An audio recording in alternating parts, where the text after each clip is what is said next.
Друзья, в этом видео я расскажу, как вывести пшеничную закваску и как исправить ту закваску, которая начала портиться. Если у вас не получается вывести пшеничную закваску, присоединяйтесь и будем делать это вместе.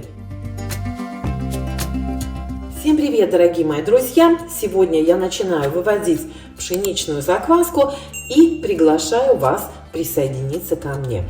Процесс выведения пшеничной закваски занимает от 5 до 7 дней, поэтому присоединяйтесь, вместе веселее. У меня есть на канале рецепт ржаной закваски и есть рецепт закваски Левито Мадре на винограде. Сегодня закваску буду выводить на обычной пшеничной муке. Итак, друзья, все, что нам нужно, вы видите у меня на столе.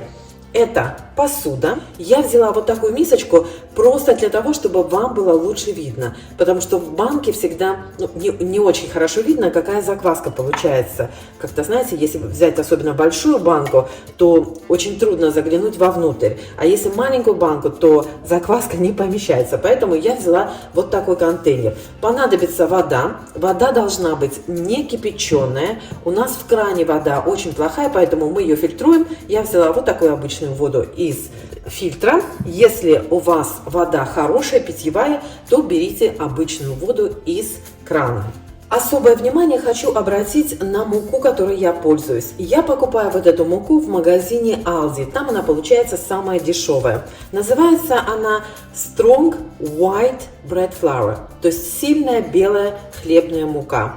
Еще там бывает коричневая, Strong Brown Bread Flour, коричневая мука, но ее уже нет очень давно, 2 года ее уже нет, вот этой тоже не было, недавно совсем появилась, поэтому, друзья, обратите внимание, она получается самая дешевая. Если нет магазинов Aldi, то берите любую хлебную муку, в которой, или любую пшеничную муку, в которой содержание протеина не менее 11%. Вот в этой муке содержание протеина 11,5%. Вам, наверное, не видно, потому что очень мелко написано, но поверьте на слово. 11,5% белка. Отличная мука. Я пеку на ней хлеб, я пеку на ней все. И в хлебопечке отличный хлеб из нее получается. В общем, советую вам воспользоваться. И еще вам понадобятся кухонные весы. Конечно, можно делать на глаз, но я всегда взвешиваю ингредиенты, когда дело касается закваски. Поэтому оставлю это на ваше усмотрение, но я буду все взвешивать. Все, что нам нужно сделать в первый день, это смешать 50 грамм воды и 50 грамм муки. У меня мука просто отдельно лежит в ведре. Это же самая мука, друзья, никакая не другая. И все это хорошенечко перемешать, чтобы не было сухих комочков муки. Вот и все, друзья. Смотрите, получается вот такая смесь в первый день. Вот такая, видите, густая смесь. Больше ничего делать не нужно. Смешали, закрыли крышкой и оставили в теплом месте на 24 часа. Возвращаемся завтра вечером. Ничего больше делать не нужно. Все, до встречи. Итак, друзья, второй день выведения закваски. Пузырьков не видно.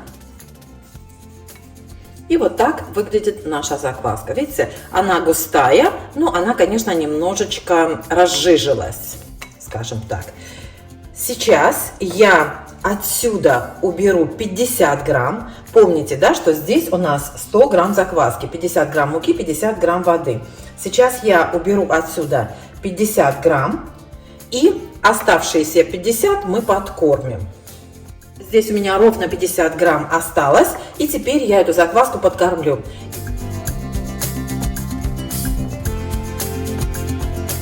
Все, 50 грамм муки, 50 грамм воды. Хорошенечко перемешиваю. Второй день, и сейчас у меня 150 грамм закваски. Хочу вам напомнить, что рецептов закваски очень много. Кто-то выбрасывает часть, кто-то не выбрасывает, кто-то продолжает подкармливать до последнего.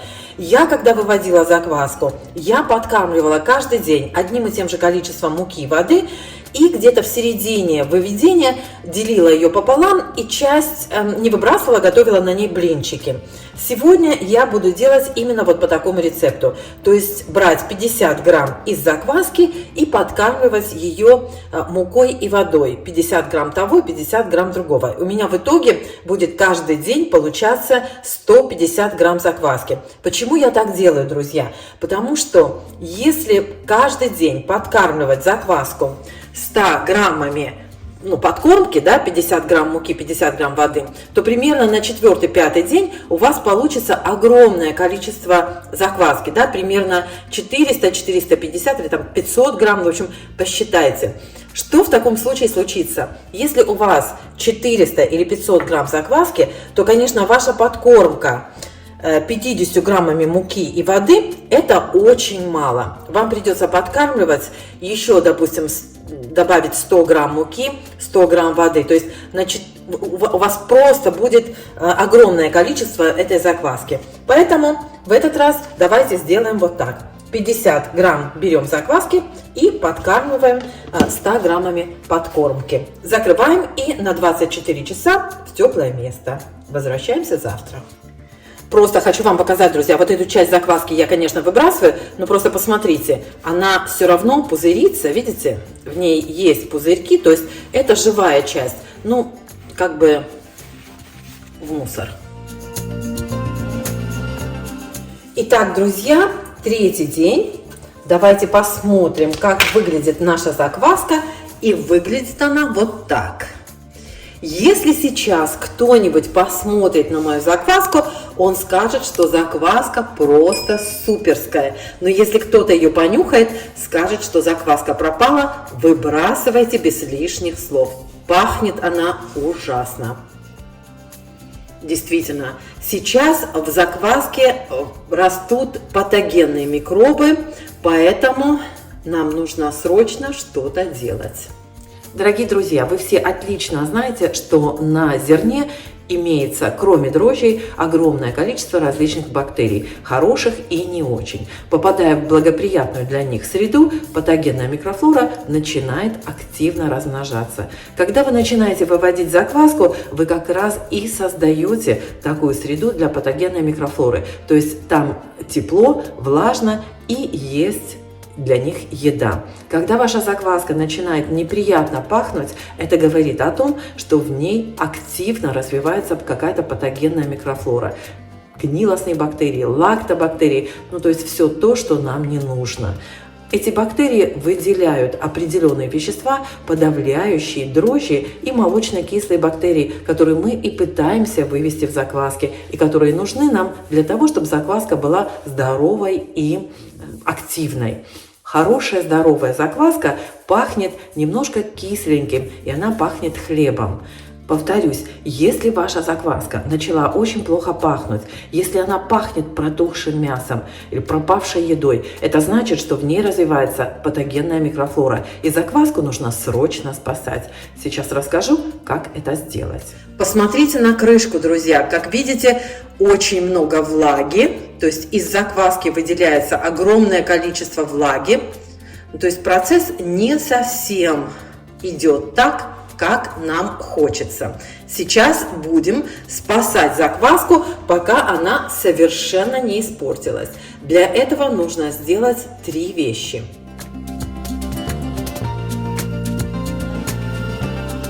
Чтобы спасти закваску, вот на этой стадии нам нужно сделать 3 вещи.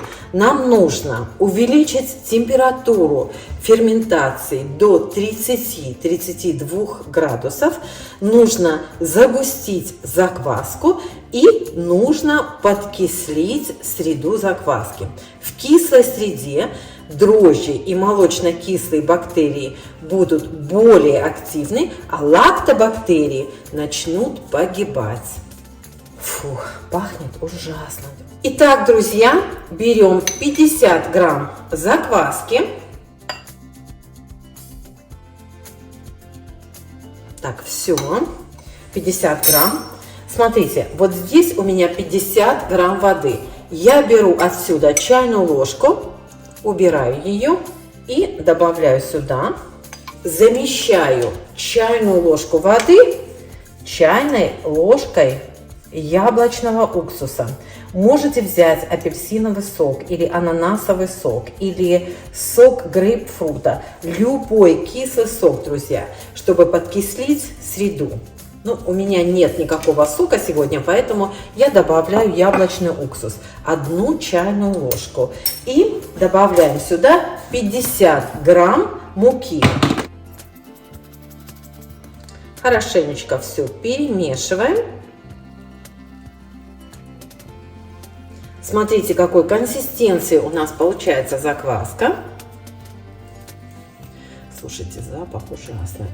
Запах идет вот отсюда, друзья, просто ужасно. Надо проветривать кухню.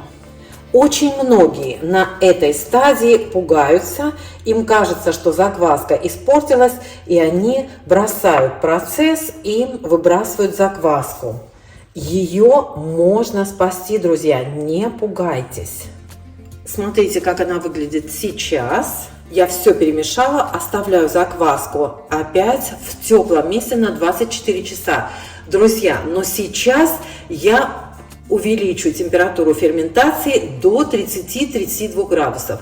То есть я нагрею духовку и поставлю закваску в теплую духовку. Если у вас есть градусник вот такой, то нагрейте духовку, это градусник для духовки, друзья, то нагрейте духовку до 30-32 градусов и поставьте туда закваску. Можете включить лампочку и оставить закваску в духовке с включенной лампочкой. Единственное, что, друзья, будьте осторожны, потому что температура в духовке может подняться до 40 градусов. Это слишком много.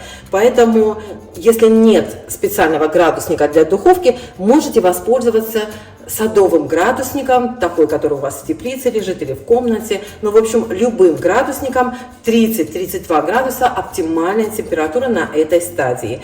Чуть-чуть подкислили, увеличили температуру ферментации и чуть-чуть загустили закваску. То есть убрали вот эту вот жидкую часть, то есть часть закваски мы убрали и подкормили. Смотрите, какая она получается густая, видите, по консистенции.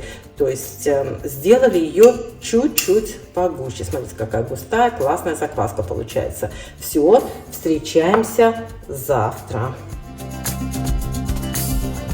Итак, друзья, день 4. Давайте посмотрим, что у нас с закваской, как она выглядит. Вот посмотрите, как она выглядит. Сразу покажу вам крышечку. Как видите, крышка сухая. И вот так выглядит закваска.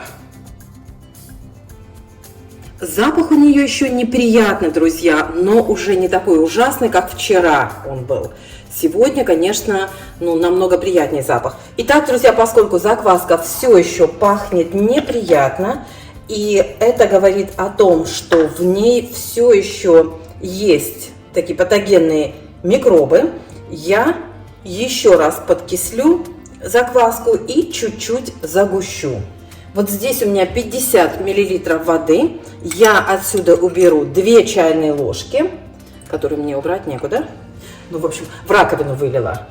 Вот. И добавлю сюда 1 чайную ложку уксуса. То есть у меня будет чуть меньше 50 мл воды. Перекладываю сюда 50 грамм закваски. Смотрите, какая она, просто чтобы вы видели. Видите? То есть она достаточно активная, но пахнет плохо. Такой консистенции. Вот, видите, 50 грамм воду и 50 грамм муки. Хорошенечко размешиваем.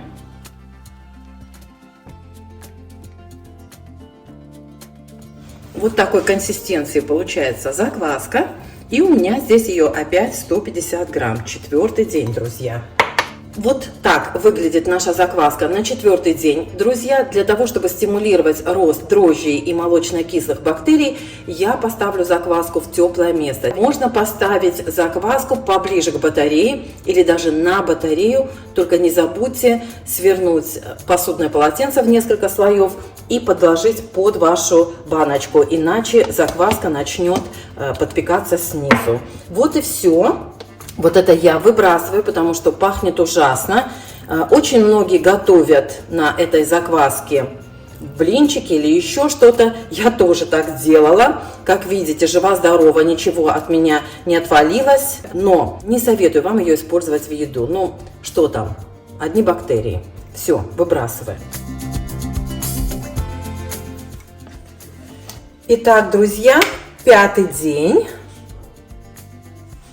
Посмотрите, как выглядит закваска. Вот так она выглядит. Пахнет она намного лучше. То есть вот этого вот гнилостного запаха нет. Практически совсем. Вот какие-то нотки, но я просто очень чувствительна к запахам, поэтому мне кажется, что есть. Но вот так, если хорошо принюхаться, то ну прям совсем чуть-чуть. То есть закваска живет. С этой стороны, ну вот, знаете, как есть пузырики тоже вот с этой стороны, они хорошо были видны, нужно было вам сразу показать. Ну, вот так закваска выглядит сейчас. Вот такая она по консистенции. Ну да, есть еще немножечко, еще есть такой запах, знаете, не совсем тот, что нам нужно. Итак, продолжаем. 50 грамм закваски,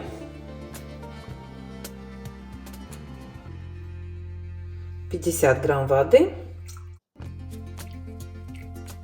и 50 грамм муки. Хорошенечко размешиваем, чтобы не было комочков. Вот такая густая она сейчас.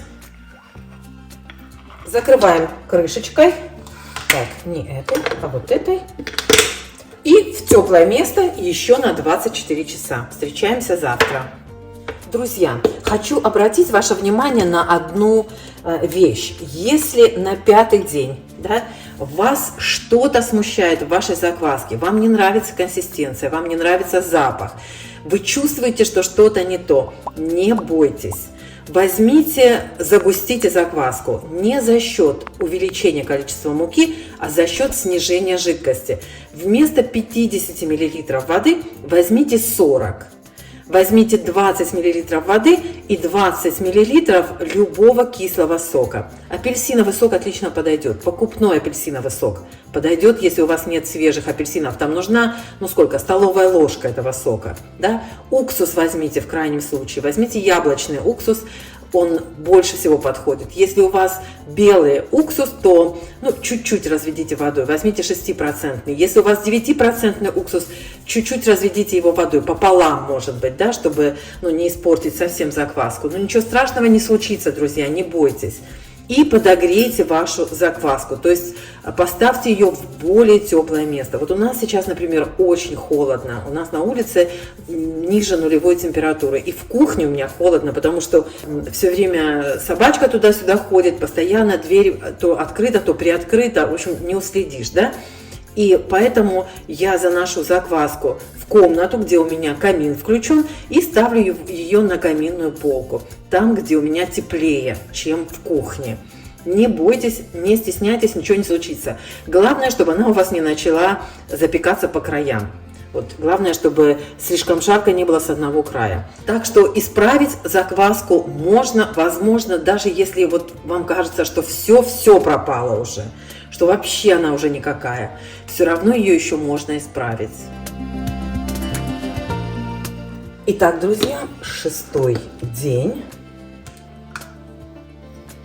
Вот так выглядит наша закваска сегодня. Пахнет она, вот, знаете, пахнет уже как бы хлебом сегодня. И сейчас мы ее подкормим. Сегодня все просто. 50 грамм закваски. Кстати, вот посмотрите, какая она по консистенции сегодня.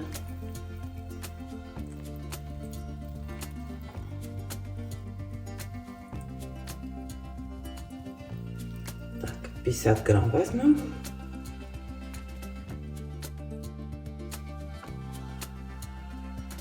Более, конечно, здоровая, чем она вчера была. 50 миллилитров воды и 50 грамм муки.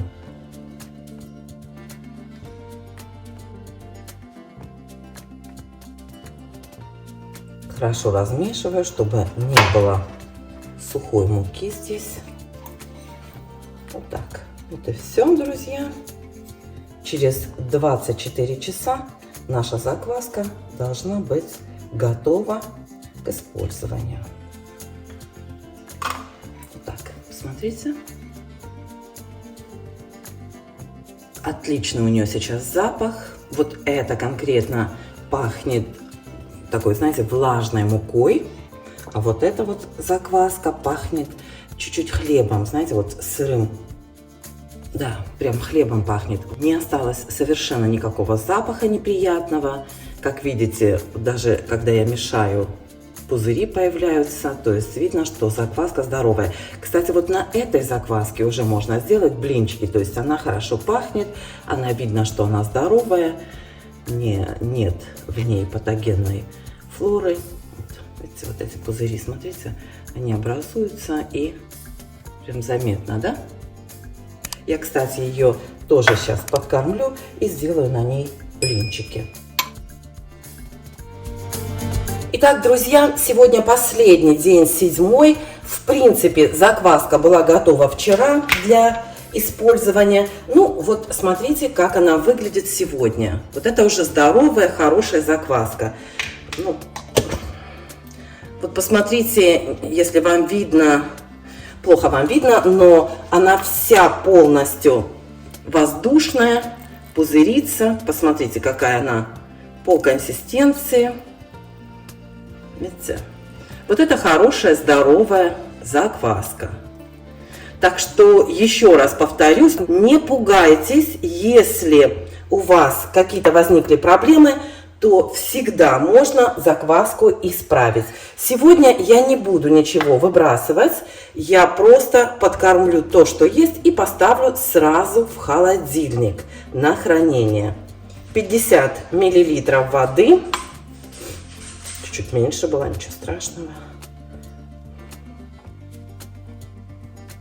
И 50 грамм муки. Хорошо все перемешиваем.